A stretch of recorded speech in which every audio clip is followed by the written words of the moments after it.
নমস্কার, welcome back.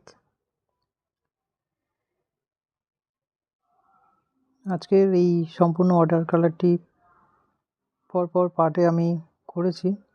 এর first part upload করা আছে। আমি ডেসক্রিপশন বক্সে লিঙ্ক দিয়ে দিয়েছি, আপনারা চাইলে ক্লিক করে দেখতে পারেন। সেকেন্ড পার্টটি আমি একটু স্পিড আপ করে কাজটি করেছি, নাহলে ভিডিওটা অনেকটা বড় হয়ে যাবে। তো আপনারা দেখতে থাকুন। ফার্স্ট পার্টের পরে আমি সেকেন্ড যে টোনগুলো দিচ্ছি, এগুলো একদম ডার্ক টোন, মানে ব্রাউনের সাথে একটু ব্লু মিশিয়ে, কিংবা পেইন্টস গ্রে যেটা আছে ওটা মিশিয়ে একটু ডার্ক টোনটার থিকনেসটা বাড়িয়ে নিচ্ছি। তারপরে টোনগুলোকে আমি চাপাচ্ছি।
একদম টোন যেমন আছে সেই টোন ধরে ধরে আমি কালারগুলো সেভাবে চাপাচ্ছি। একদম আলো যে ছায়াগুলো পড়েছে সেগুলো একটু পেপার হোয়াইট রেখে রেখেই আমি, যেহেতু এটা ট্রান্সপারেন্ট কালার, সেহেতু পেপার হোয়াইট আমি ছাড়ছি। পেপার হোয়াইট ছেড়ে যেখানে যেখানে ছায়া আছে সেদিকে আমি ডার্ক রং দিয়ে সেই টোনগুলোকে বাড়িয়ে দিচ্ছি। এবার প্রতিটা রং ডিরেক্ট আমি ইউজ করছি না, এর সাথে রঙগুলো যেমন আশেপাশের যে রঙগুলো আছে সেগুলো একটু মিশিয়ে, বা কী রং আছে সেটা আমি প্যালেটে ভালো করে মিশিয়ে নিচ্ছি। রং দেখাটা অনেক বড় ব্যাপার। এটা প্যালেটে মিশিয়ে তারপর অ্যাপ্লাই করা উচিত। বিশেষ করে রং চাপানো কিংবা কালার চেঞ্জ এটা তৈরি হয় স্টিল লাইফ, কিংবা কেউ যদি কন্টিনিউ আউটডোর প্র্যাকটিস করে। আউটডোর মানে প্লেন এয়ার যে পেন্টিংগুলো হয়, নেচার দেখে একদম ডিরেক্ট নেচার থেকেই ছবিটা আঁকা। হ্যাঁ, লাইভ স্টাডি কোনো কিছু দেখে স্টাডি করা, সেই রিয়েল কালারটাকে যখন আমরা বেশি বেশি করে স্টাডি করব, তখন আমরা কালারটা আরও বেশি ভালো করে ধরতে পারবো। তো এইভাবে কালার সেন্সটা অনেক ডেভেলপ হয়।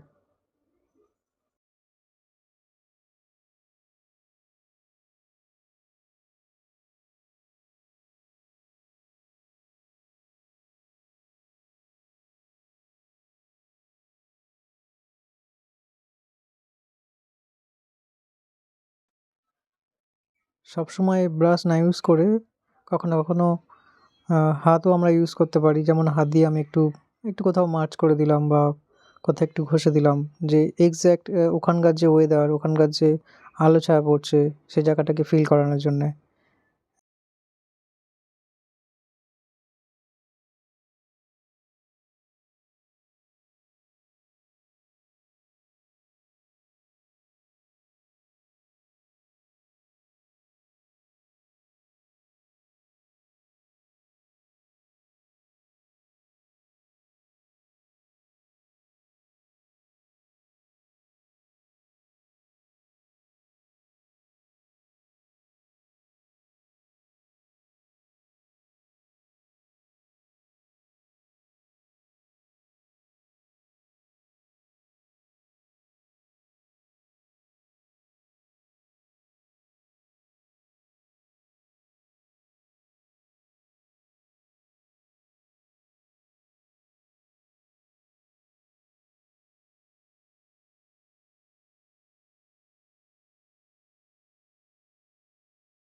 এখন আমাদের ছবিটি প্রায় কমপ্লিট। আশা করি যে স্টেপ বাই স্টেপ আমি যেভাবে দেখানোর চেষ্টা করছি আপনাদের হয়তো কিঞ্চিৎ হলেও হয়তো কাজে লাগবে, যারা নতুন ওয়াটার কালার শিখছো বা শিখছেন তাদের। আর সম্পূর্ণ ভিডিওটি আপনাদের কেমন লাগলো অবশ্যই কমেন্টে জানাবেন নিজেদের মতামত। আর এরকম আরও আমি ভিডিও আপলোড করব,